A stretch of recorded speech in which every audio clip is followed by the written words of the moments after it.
Let's talk about this goose that's sold about it. for $6.2 million. Yeah, right? Yeah.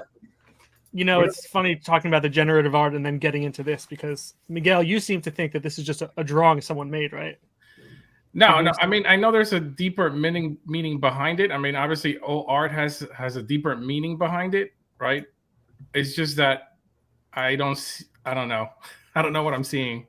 Well, I think, and Eric, jump in here. I believe this was a generative art piece of a 10,000 collection called Ringers, and this one just happened to have some likeness to something that people could associate with. Where I have the image up here on our screen, where it looks like there's a goose head. There's a psychological phenomenon called pareidolia. Yep. Where it's like seeing Jesus in a toast. Right. It's the same thing here. People are seeing this goose. And I think it's become iconic because of that. Right. You could look at this collection, and the other pieces are cool. They're interesting. They're, some of them are beautiful, and you could just stare at them.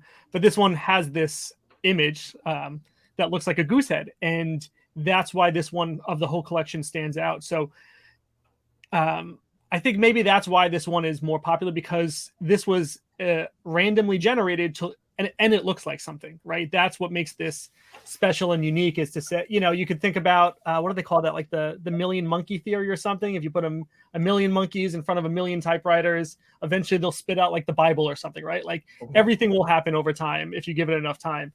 But in this case, there was 10,000 rolls of this generative art, and you get a goose out of it. So everybody wants the goose. Yeah, and it was various colors too. It wasn't all yellow. There was a couple different colors in the palette. There's some history here too. There was, I don't know how much I'm giving away to other people in the audience, but the Dmitry, I think his name is Dmitry Cherniak. Yep. I don't even know how to say his last name, but I hope I'm not butchering it. He was accused a long time ago of taking this concept from a visual artist on Instagram. This guy, Nate, I don't know who the artist is. And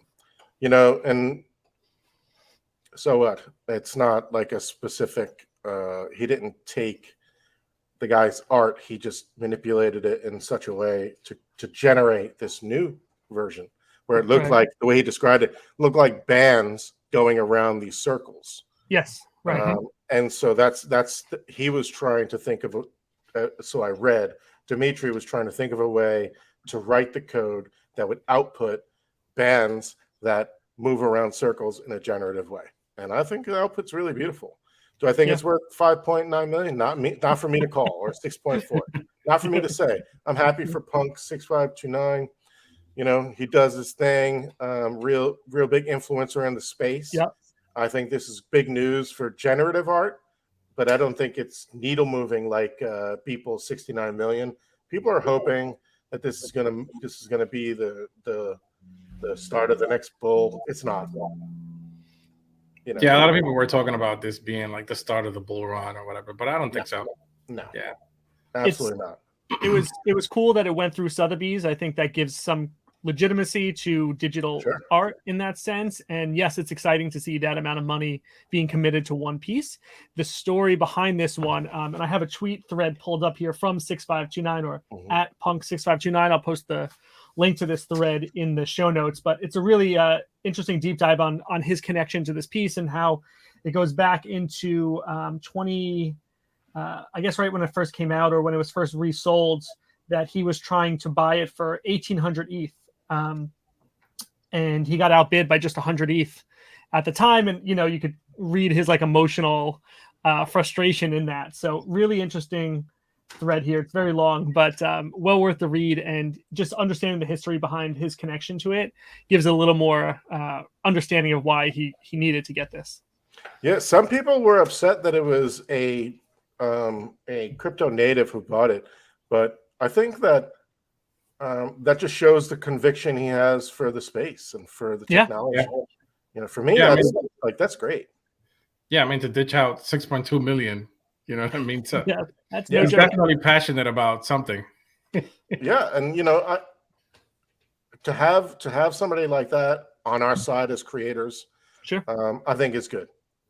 Yeah, for sure. 1,000%. Yeah, he's a good follow on Twitter anyway. He's, you know, like you said, he's definitely a thought leader in the space and influencer. Yeah, his threads, you know, I've been reading his threads for years. He's been doing long threads for a long time. I tried to at one point sort of mimic that. I just don't feel like that works for me. But he clearly knows how to create long and thoughtful threads that people react to. Yeah, absolutely.